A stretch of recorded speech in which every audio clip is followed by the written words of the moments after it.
welcome to the School of Abundance. I'm ShawnQ, your host and facilitator for today's session. And I'm curious, have you ever found yourself struggling to stay consistent and maybe have even felt a little bit of shame or guilt because of your infrequency in taking action? Or maybe you even have clients who are tired and exhausted of the start, stop routine that they find themselves in and finally want to break through to creating momentum in their life and business. Well, in today's episode, we have Brian Buck, an incredible friend and an expert with over 20 years of experience and an expert coach who has worked under folks like Dean Graziosi, Tony Robbins, and he is here today to give us an inside look at how you can create momentum, take bold action, and overcome habits that may be holding you and your clients back.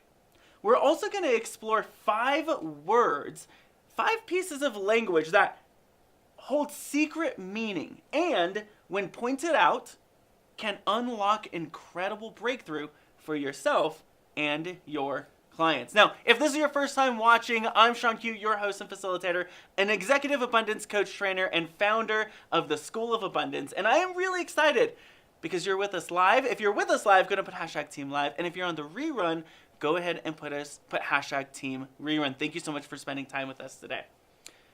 Now, I want you to take a moment, and I want to ask you, how are you feeling? Bring into awareness your body, your breath, and recenter yourself. Take a deep breath in,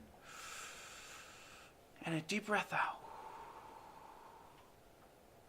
One more time. Take a deep breath in, and a deep breath out. I'm not sure where you're tuning in from. Maybe you're at the office right now, and you are finding yourself hiding and watching this and kind of recentering yourself. Or maybe you're at a coffee shop, and there's noise all around you. Or maybe the kids are playing in the background, and this is the time you've made for yourself. Well, wherever you're coming from, take one more deep breath in. As we exhale, find yourself. You know, when I'm coaching clients, oftentimes what I'm looking for is not so much what is happening in their life, the circumstances they may have found themselves in. Oftentimes, I'm looking at how they're showing up in those circumstances.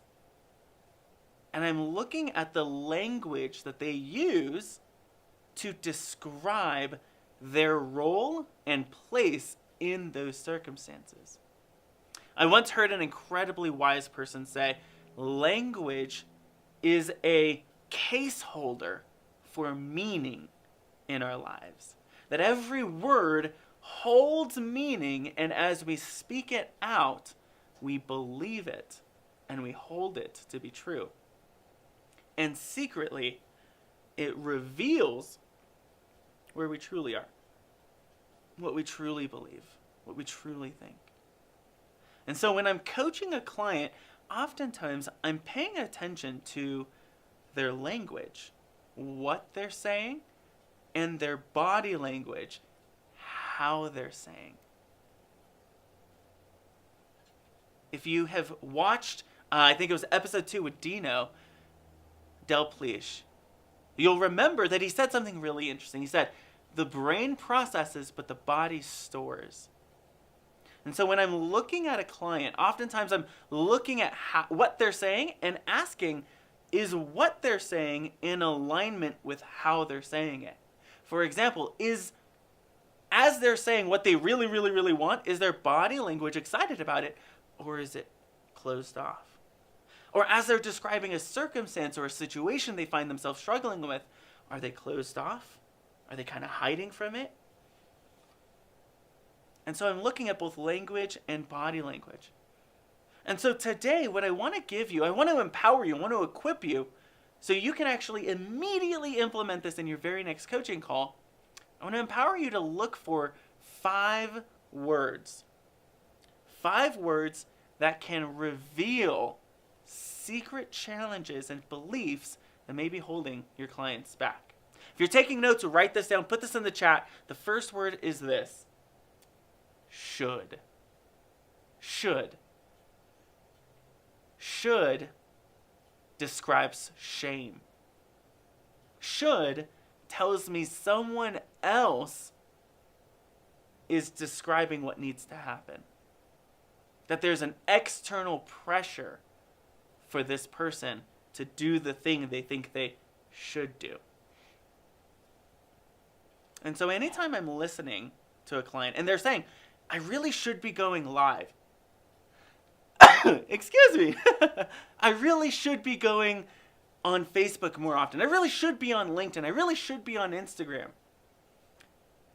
One of my very first responses is, according to who?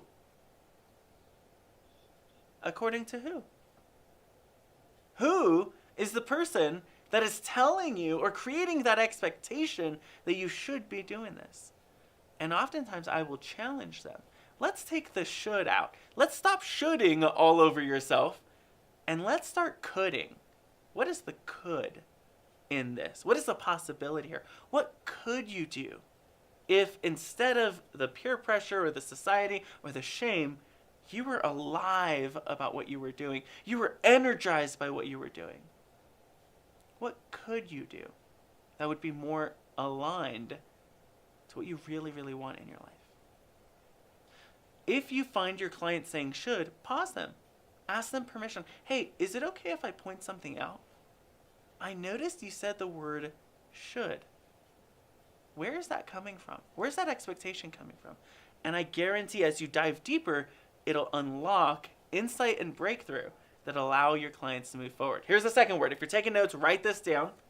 The second word is can't. Now, most people say, okay, instead of just saying can't, say can. Right? I can do this. I can do this.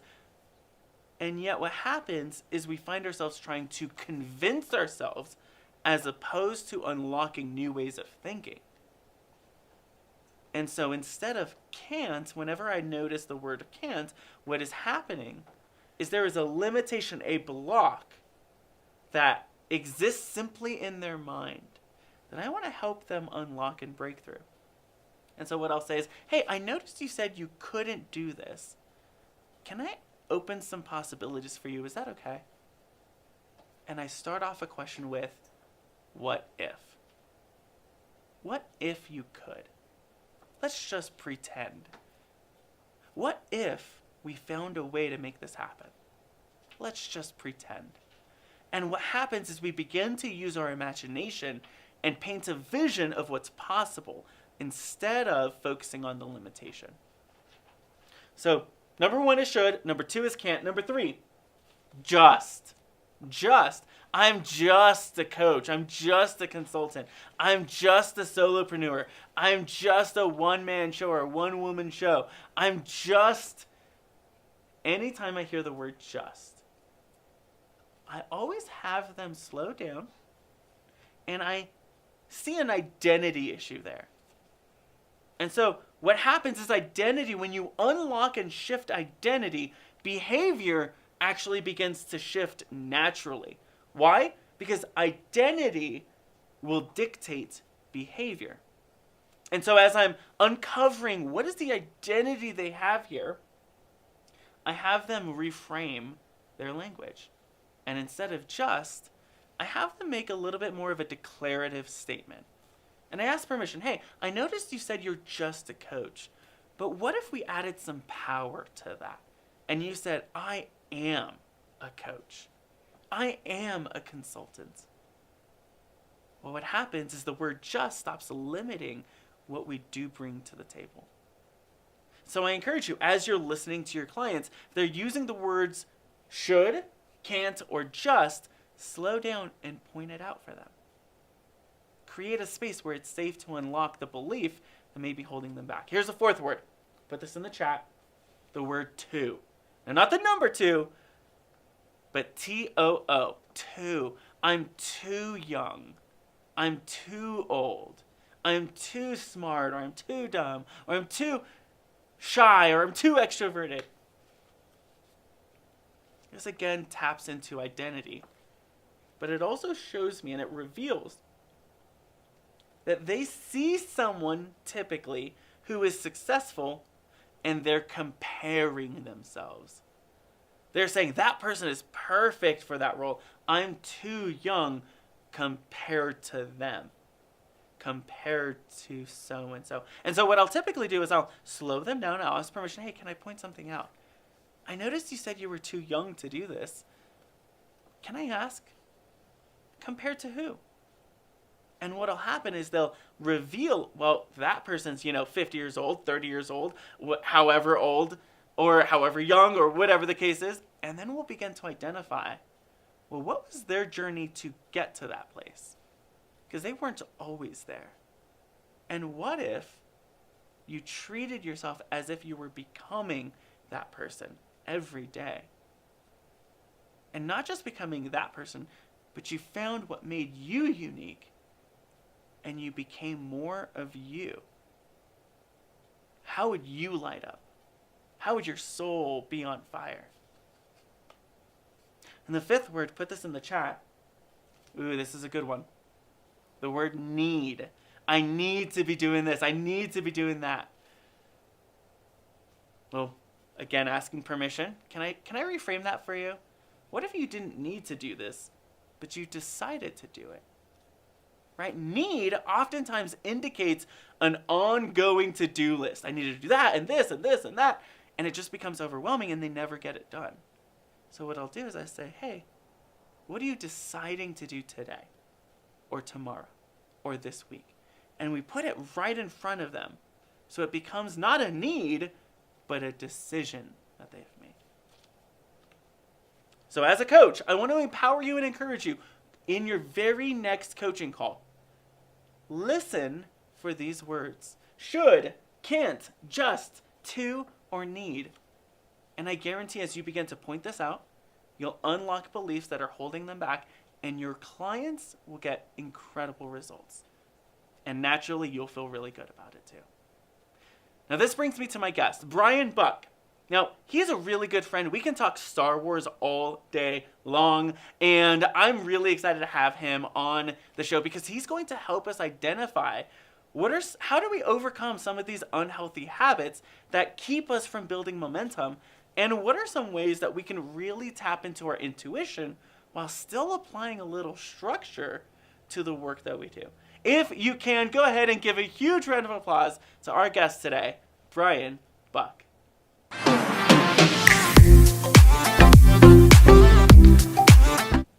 Brian, I'm so excited that you're here. How are you, my friend? How are you? Good to see you. Good to see you. Okay, so I have heard you say that what you do is you help people unlock the thing that'll make them very bold in life, a kind of a mighty boldness. Tell me a little bit about what that actually looks like when you're working with a client. Yeah, I have like 4 key programs to be able to go to that, because it isn't just a decision to be bold, because you can decide to be bold, but then everything could crumble at you. So there's actually a process to be able to make it happen.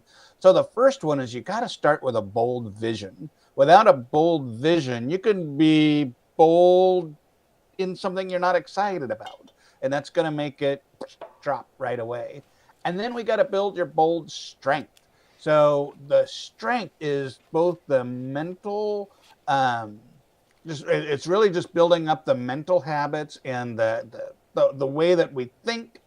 And it also is how do we navigate fear and risk in ways that helps us be bold. And then once we got the vision, we got the strength, then we can move into bold action. I think many times people take action and then they didn't figure out the risk, they didn't build the right mindsets, and then they shrink back, sometimes even smaller than they were before. So vision, strength, and then we get you into action. And out of the action, that's when we start to go from we're doing something new, we're in the growth, the discomfort zone, and that gets you on the path to mastery.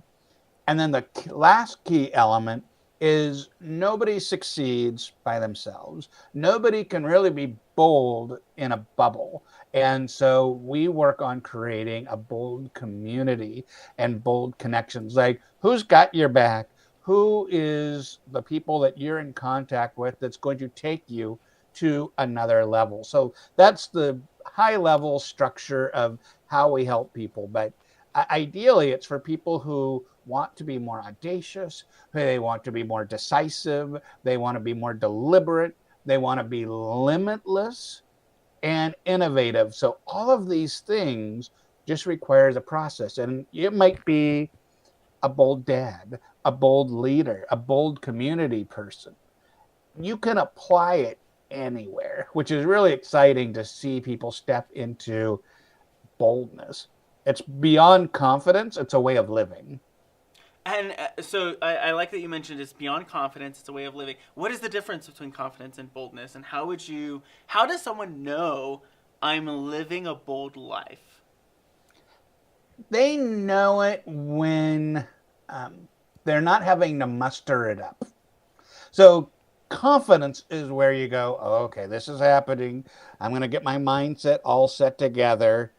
But a bold life, and one of the words that I use, and my wife and I have gone back and forth, is this a negative word or a positive word? And I'm trying to reclaim it. Actually, the root of it is positive, but that's being audacious.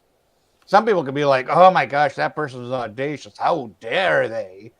But audacious really means bold and courageous.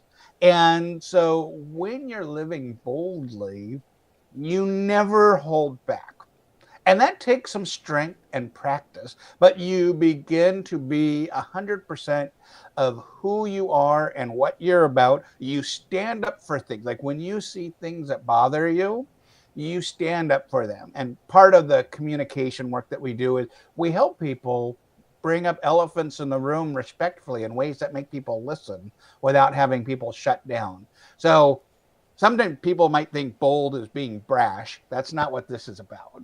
Bold is showing up so powerfully in all aspects of life that you don't even really remember what it was like to be meek, hold yourself back, and being a permission seeker.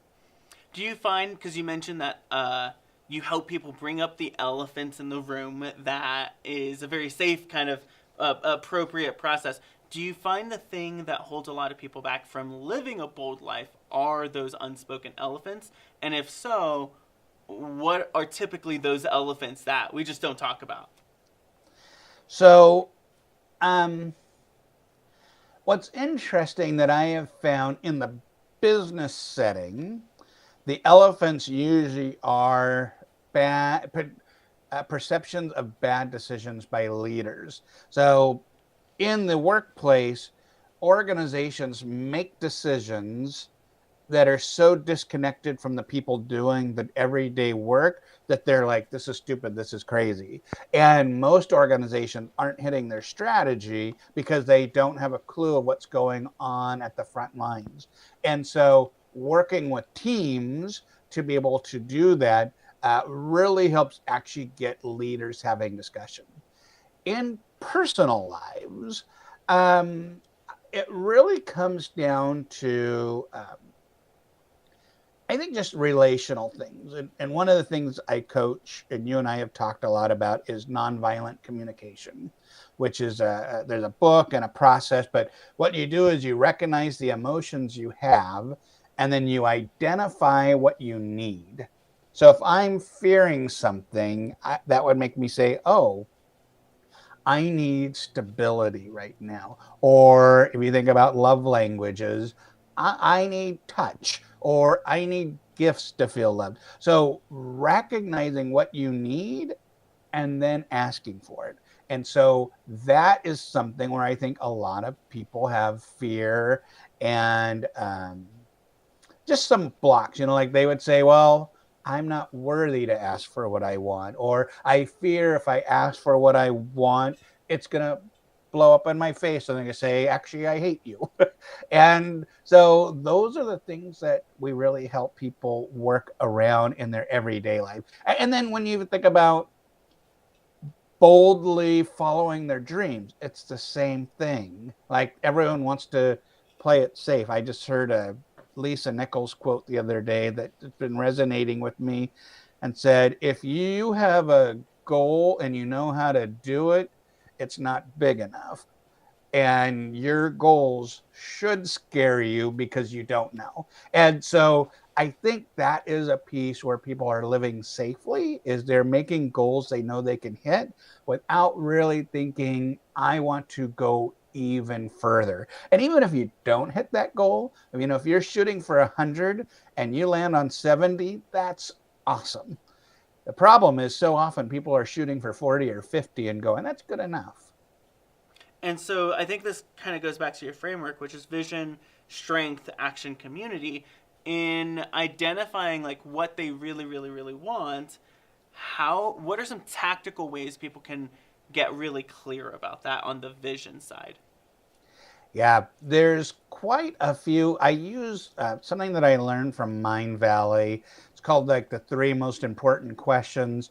And oftentimes we have means goals, not end goals. And so a mean goal would be I want to earn $100,000. I want to start charging $250,000 a client.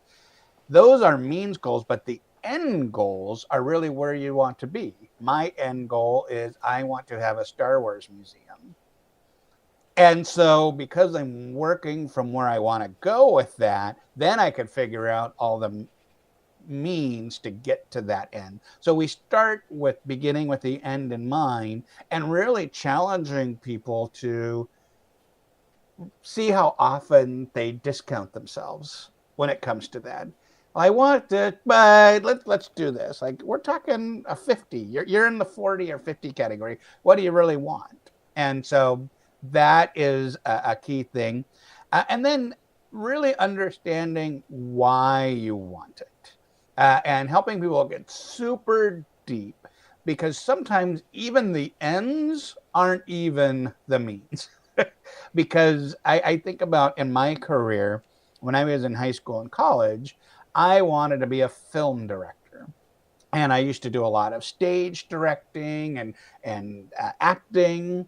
And then when I started consulting, I realized everything I loved about the stage is exactly what I get out of being a consultant. Instead of telling someone else's story, I'm helping tell my client's story. And the attention that I might get on stage is what I get from interviews or from teaching. And so that feeds some of those things. So really helping people understand in their vision, ultimately, what is it that they want out of life? And recognize that even the thing they're pursuing might not be what they really want, but the pursuit is helping them better understand it. Okay, so what I'm hearing is ends first, goals, and focusing on like, okay, it's not so much the how, it's the what. Like, what do you want? Yep. Not how are you going to get it. For Mm-hmm. example, how I'm going to get the life I want is making $100,000, but that's not what you really want. You don't want the 100,000. You want the freedom in your schedule. You want, the ability to take your wife or your partner to on a spontaneous trip around the world. Those are the things you really like, the end result, and then identifying why you want it and why is that so important. Uncovering the why. One, it goes down to, in psychology, it gets you to intrinsic motivation. It's no longer the carrot or stick that's making you go there, but it's really helping people be purpose driven. And I think there's boldness in truly living 100% to your purpose.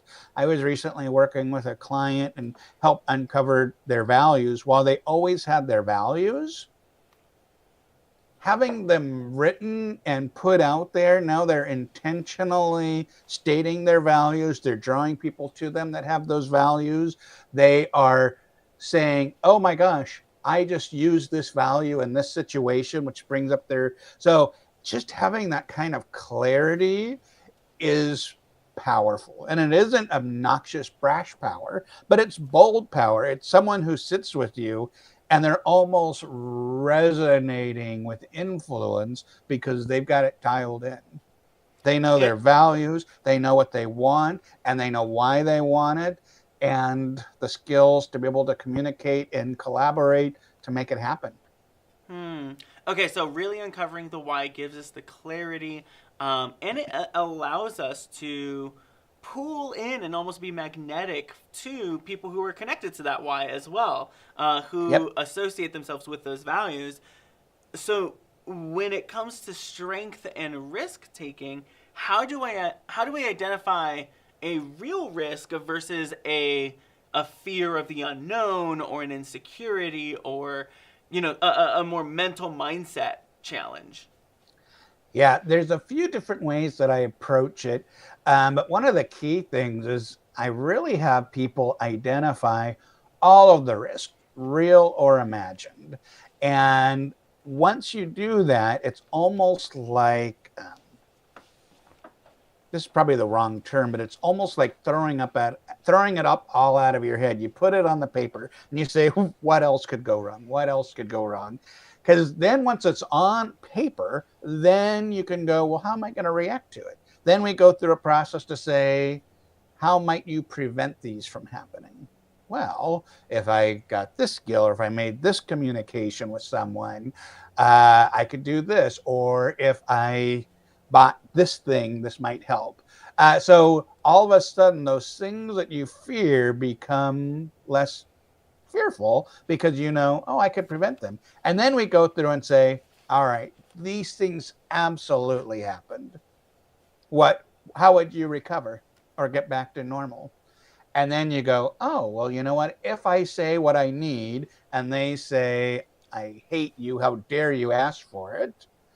Then I could say, well, maybe here's another way that we need to approach our relationship, or here's another way that I want to do. So you still have options, even if what you fear comes true.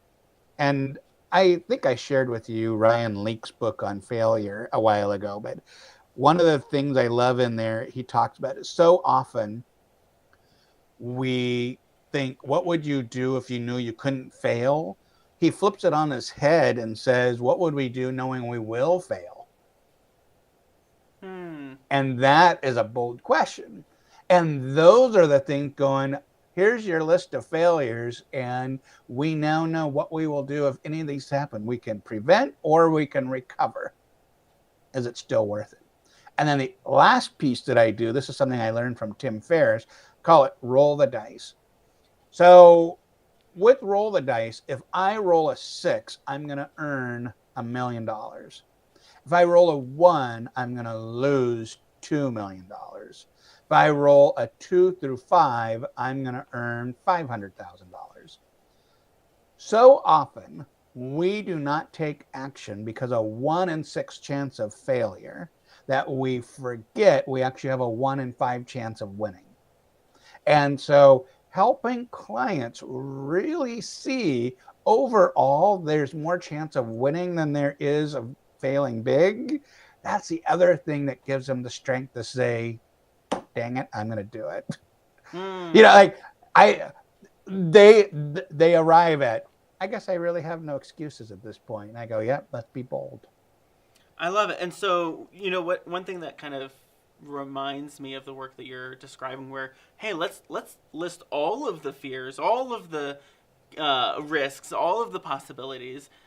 It almost loses its power because oftentimes the fear is like all up here, and then we verbalize it and we're like, oh, that's not really a fear. It was just this unknown that we had in our brain. And so I can see this being really powerful in just acknowledging what it is, speaking it out, and allowing it to lose its hold. Yeah, I've had a client say, oh, let's cross that one out. I said it, but now that I see it, that's dumb. Get rid of it. I love it. And so now that we know exactly what we want, we have the ends, we have the why, we have all the risks identified, and we now know we have a 5 in 6 chance of hitting hitting our goal. How do we take aligned action? What are some practical things to identify what is a waste of our time and what is actually going to move us forward? Yeah, there's a few things that we work on. So, one, we always start with baby steps. What is the first thing you can do now? Get into action now. Because the other thing that I have learned is the only way to dissipate fear is through action. So, even if the action doesn't go anywhere, the fact that you're doing something automatically will reduce the fear. So, that is a huge thing. The other thing, is really helping people think about what are they going to do this week, what are they going to do this month, and what are they going to do this quarter, and really lay it out to where if they make the decisions now, they don't have to make the decisions later. And it's like, okay, let me look at my list. Now it's time to do this. Now it's time to do that. And what I also like to do is help people put things into motion. So I was working with a client who wants to become a people leader. And so what we had him do is he reached out to his leaders and said, I want to do this. And he's has a weekly thing where he looks for new jobs. But the fact that he's already told his leadership team this is where he wants to go, now they're seeing him different in a good way. Now they're looking for it. Now they're thinking of opportunities on how to even help them get there. So the fact that he cast the vision into the world and he's sharing it with the world, now people are starting to show up. And it's hard to turn back from that. Yeah. And it's almost like you're kind of building in opportunities to like show up. And it reminds me of, we talk about abundance a lot on the show, and one of the laws of abundance that we have identified is you have what you're willing to ask for. If you ask for what you want, people are inclined to help you and not hurt you, not like hold you back, but hey, I love that for you. How can I support that? Yeah, absolutely. It's fun kind of working on the School of Abundance program with you because there's such a crossover between abundance and boldness. Like in a sense, there's abundance as a mindset and as a perspective, and then the boldness is the stepping into abundance. We're going to touch on that in just a second. I want to kind of identify community and get a little tactical here. What if somebody says, I don't have the community, or, I'm so disconnected from my community, or I don't know anyone who might fit into this, or I do, but I'm scared to ask them to be part of my support community.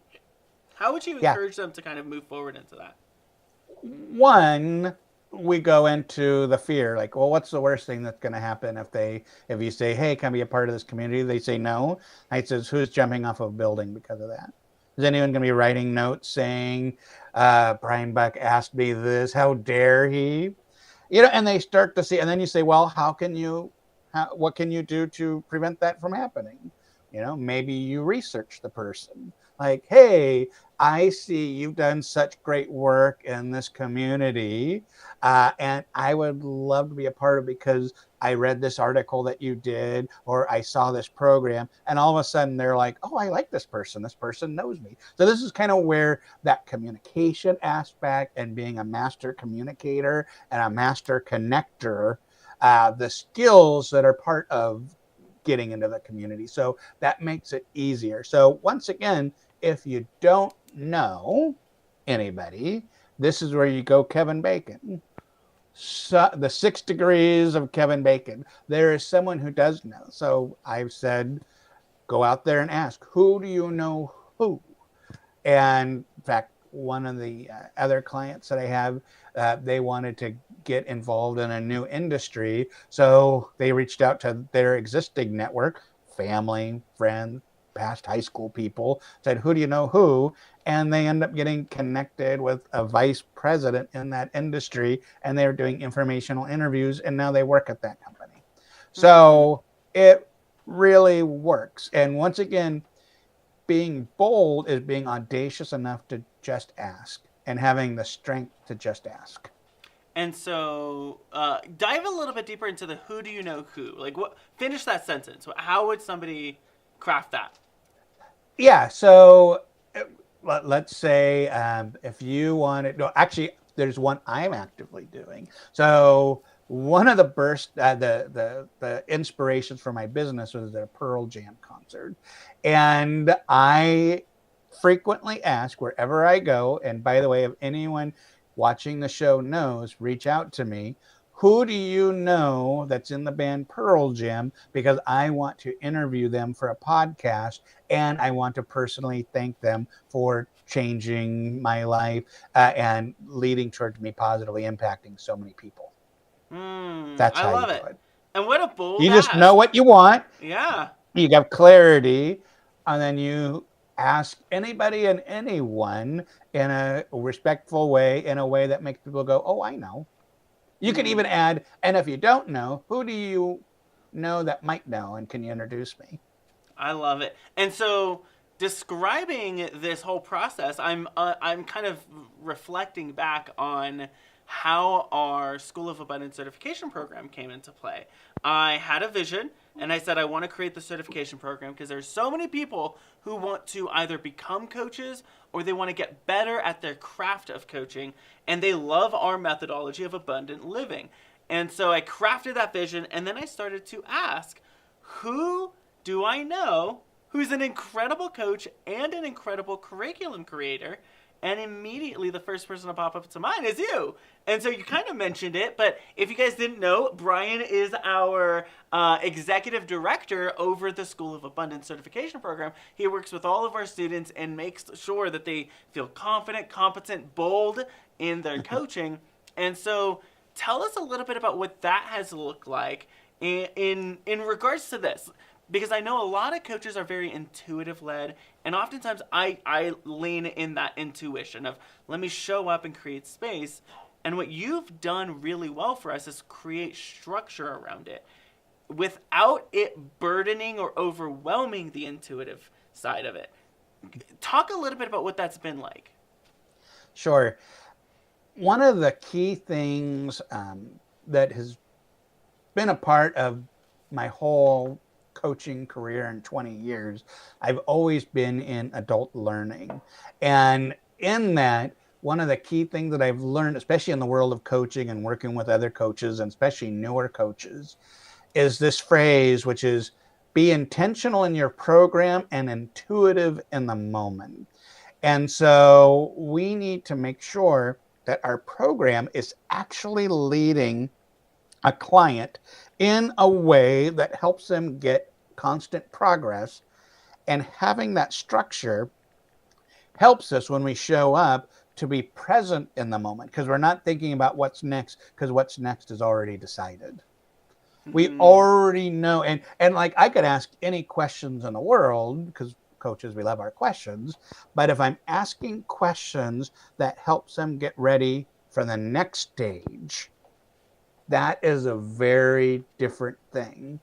And I recently saw Stu McLaren talk about this, and I want to kind of steal his language, but I love what he was talking about is he calls it the success path. And that success path has little moments of wins.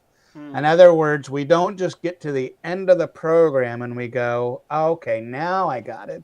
But it's, if you think about it from like a sales perspective, once you get the first sale, that's a win. That's a celebration point.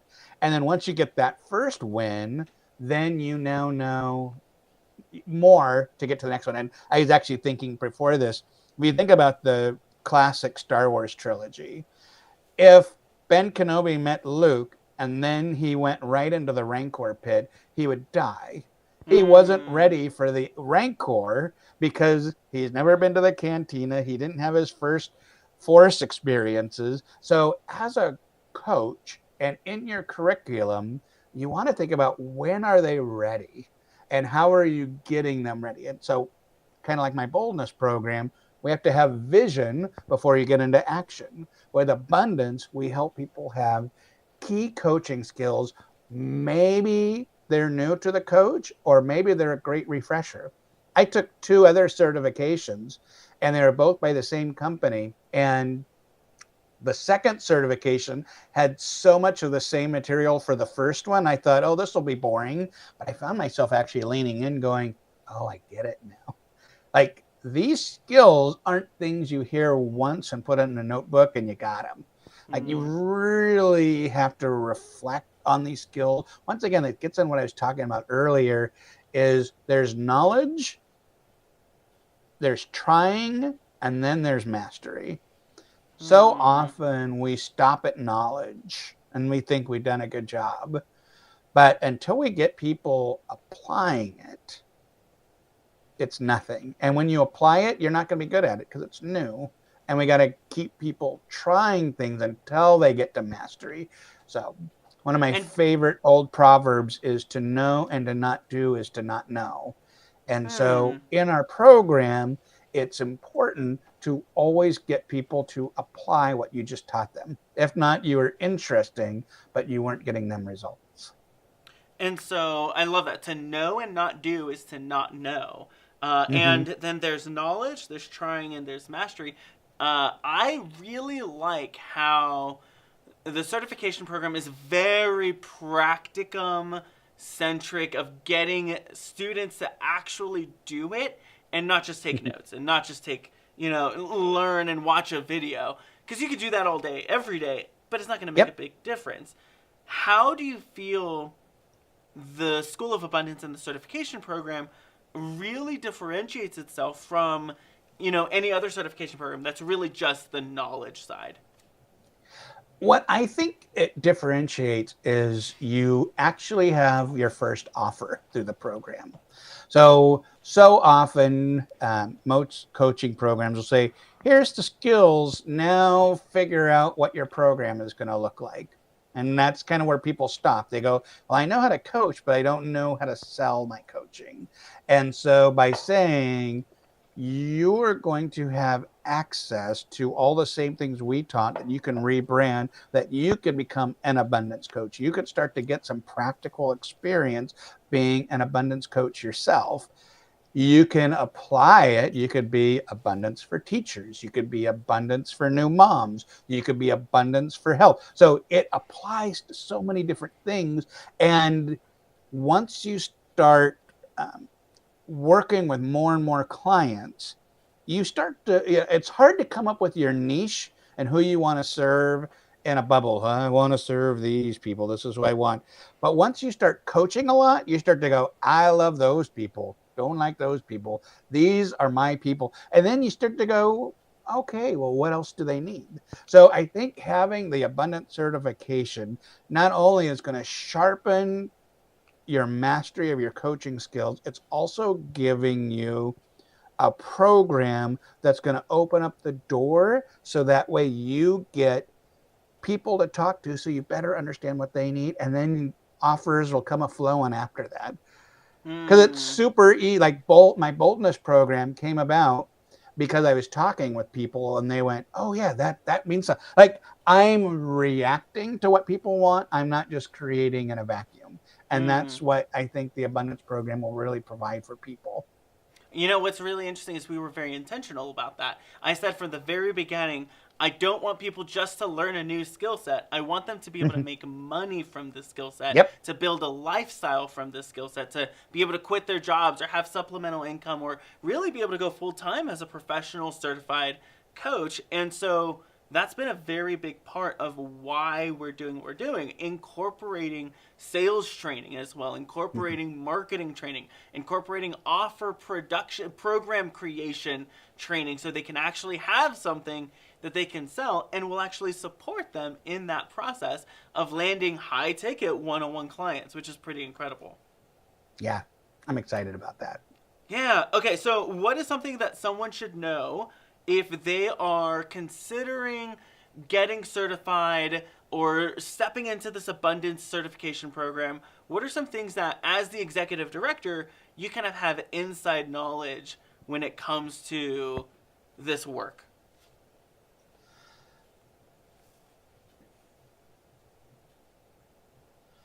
I'm thinking the thing that's coming to me when you ask that is, even if you're already certified, don't just think of this as another certification, because of the fact that, one, a deep dive into something specific like abundance starts to become an expertise thing.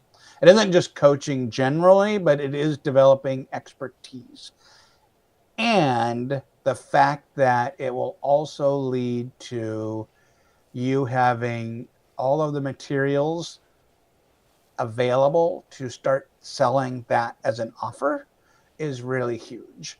You know, in a sense, it's almost like paying a consultant to say, hey, can you create all my worksheets? Can you create all my material? Because, you know, I've met many coaches who says, I just want to coach. I don't like dealing with all this other stuff. So we're like, here you go. Yeah. I love it. And what we're doing is we're empowering them with all of the assets, all the business side of Yep. it, so they can just go and do it. They can rebrand it. They can, you know, it's kind of like a business in a box type of experience Yep. where here's everything you need to go land clients, build your business, and here's all the support you need for it too. Here's what I'm really excited about you in particular. Team, if we could put the pictures up, we have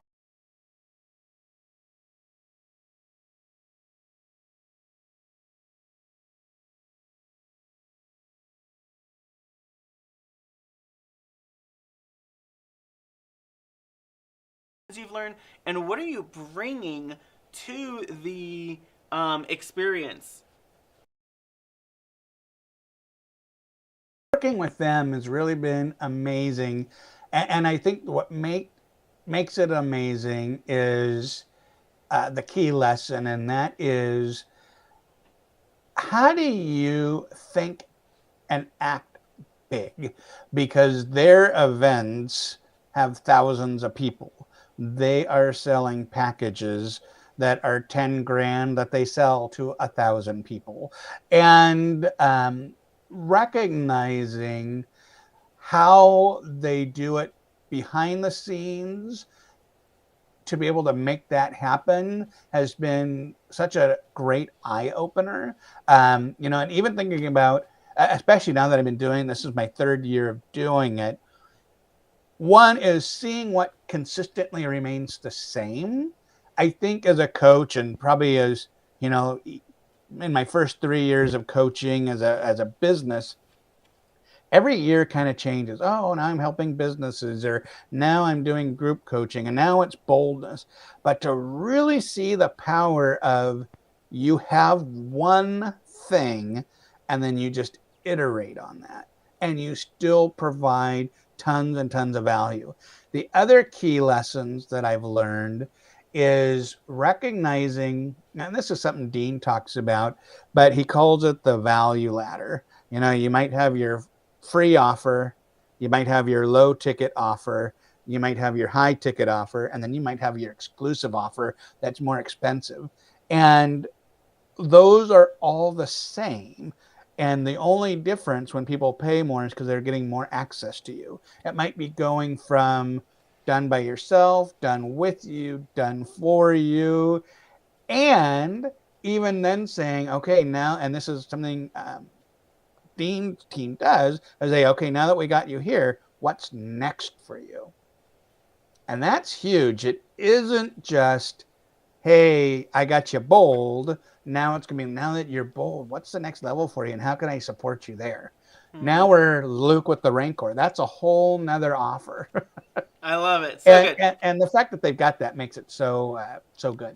Yeah, and I think we lost a little bit of audio there, but just as a reminder, you've worked with Tony Robbins, Dean Graziosi, and it was, you know, you're so experienced to be in this role as executive director of the School of Abundance Certification Program. So I'm really excited to allow all of the insight, all of the lessons you've learned for you to bring that to all of our students. Okay, we are going to go into rapid fire questions. All right, so I got 10 questions for you. We got about 5 minutes, so here's your very first question. And this is an opportunity for us to really get to know you, to really understand who Brian Buck really is. Here's your first question. What is the scariest animal? Snakes. I don't know. They're just freaky. Okay. I will actually, let me do a quick thing though. I also, this might sound weird, but in Seattle, maybe I won't tell. I'll tell the story. Should I tell the story? Okay. Go for it. I'm curious now. Yes. In Seattle, there was the Science Center had this butterfly exhibit, and you walk in, and then there's like 1,000 butterflies in this room. scares the crap out of me because I don't want them to land on me. They're really pretty to look at, but when there's that many of them, so yeah, no butterflies. Okay, so snakes and butterflies is the Yes. scariest animal. Great. Who is someone you have to thank, but you just haven't gotten around to it? I have thanked everybody purposely. I can't think of anyone that I will say there is one person because I don't remember who it was. Years and years and years ago, I used to sell Cutco knives. I was a manager for it. That was my first business. Oh, And me too. That's so oh funny. That yeah, was my first that's, business too. Yeah. yeah. And at a conference once, someone said, "Learn like you're going to teach it." And that has stuck with me my entire life. And I have no idea who said it. But anytime I learn something, I'm always thinking, how can I turn this around to help other people with it? And it makes Mm, sense why I do what I do because I love to teach and I love to equip and I love to help people with mastery. mm. Learn as if you're going to teach. So good. What is one thing that needs to change about the coaching industry? Oh boy. I think meekness. I'm not just saying it because I'm a boldness coach, but I've seen so many people who are amazing coaches who are using all those 5 words you led the event with, or led this thing Mm, with. I'm just, I need. It's like people need you. People need coaching so badly right now. People are ready for coaching, and the fact that some people are sitting around going, should I, am I not, and that's why I'm drawn to helping with the School of Abundance. Is I want to give them something that they feel like they could stand tall and just put it out there and begin helping people. so good. What app do you use the most on your phone? Amazon Music, love music. Oh, interesting. Okay. How did you find it and land your most recent client? Referrals. So I was working with one client and really went well. And actually, this person is connecting me with so many people in their network that I keep going, I need to start advertising on social media more. But kind of the referral land has done really well for me. So I can only imagine when things start ramping up when my free workshop comes out. I love it. Can I point something out to you, Brian? Yeah. You said I need to be on social media. What are you Yes. deciding to do Yes. I'm today? deciding to ramp it up. I Yeah. love it. So good. Okay. Do you believe in free will? 100%. Hmm. Tell us more. Well, I think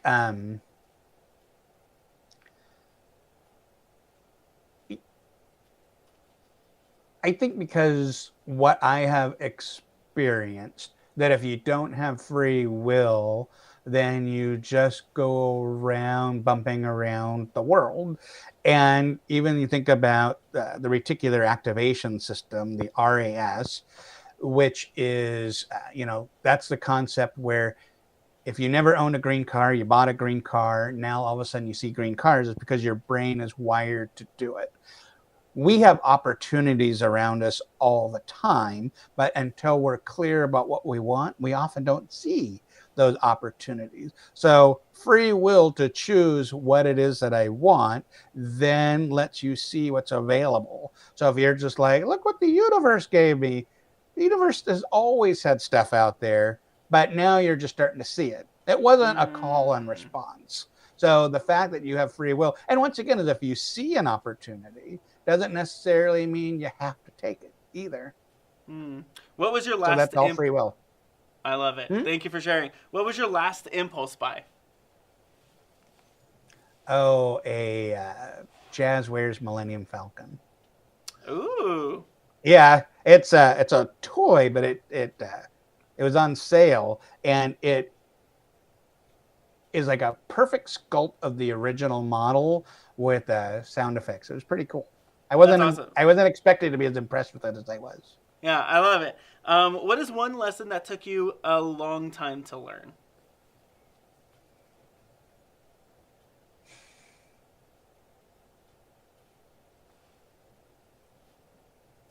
I can't say that because, and I think this is probably why I'm doing the boldness coaching and the abundance coaching, is I'm not one to sit. And if something makes sense and seems like a good thing, I do it. So I guess if I want to be philosophical, when you think about if we keep getting the same challenges, that's something telling us we haven't learned it yet. Well, maybe I'll say this. I think I've been bold my whole life. However, when I was in a toxic workplace, it was the first time I ever felt like I lost my spark. And I couldn't figure out why, because, I've been doing Tony Robbins stuff for years. I know about mental conditioning. I know about choosing ways perspectives that serve us. And when I was in the middle of it, that was all gone and I couldn't figure out why. And what I learned at that moment was better ways of recognizing in myself what my signals were. Like I was feeling things, but I wasn't recognizing what they were trying to tell me. So that I think took me a long time. That was really helped. Yeah, that's incredible. I'm glad you're out of that environment. Yeah, me too. Okay, 2 more questions. What do you always order extra of at a restaurant? Water. I drink so much water to the point where, like, you could see when the wait staff gets annoying, they just give me a pitcher because I've asked for it so often. I love it. And last question, how do we find more of you? How do we get connected to you? Yeah, CoachBrianBuck.com.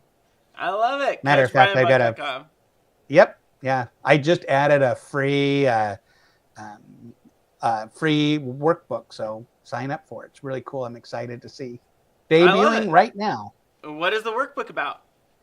It is 3 bold game changers. It's 3 little things that if you answered and you worked on them, your life would change forever.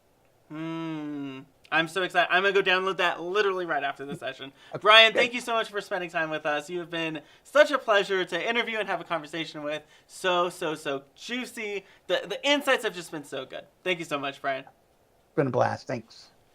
All right, I'm ShawnQ, your host and facilitator of the School of Abundance. I have taken so many notes. I want to know, what was your biggest insight? What was your biggest takeaway? A huge thank you to our sponsor, the Abundance Now Summit, happening in March of 2023. You can literally go get on the wait list right now by going to abundancenowsummit.com. If you're a coach, or you're a thought leader, or you're a master expert, and you are ready to step more into an abundant life, this summit brings together over 45 experts and speakers who are going to show you exactly the science and psychology behind abundant living, practical frameworks, strategies, and tactics so you can have a powerful coaching session with your next client, and how you can build your coaching business. Go to abundancenowsummit.com. You'll be able to get signed up. Another special thank you to our speaker, Brian Buck. And a huge warm thank you to you, our audience, for listening in, tuning in, engaging with us, commenting. We absolutely love it. I'm ShawnQ, your Executive Abundance Coach, and I'll see you in the next session.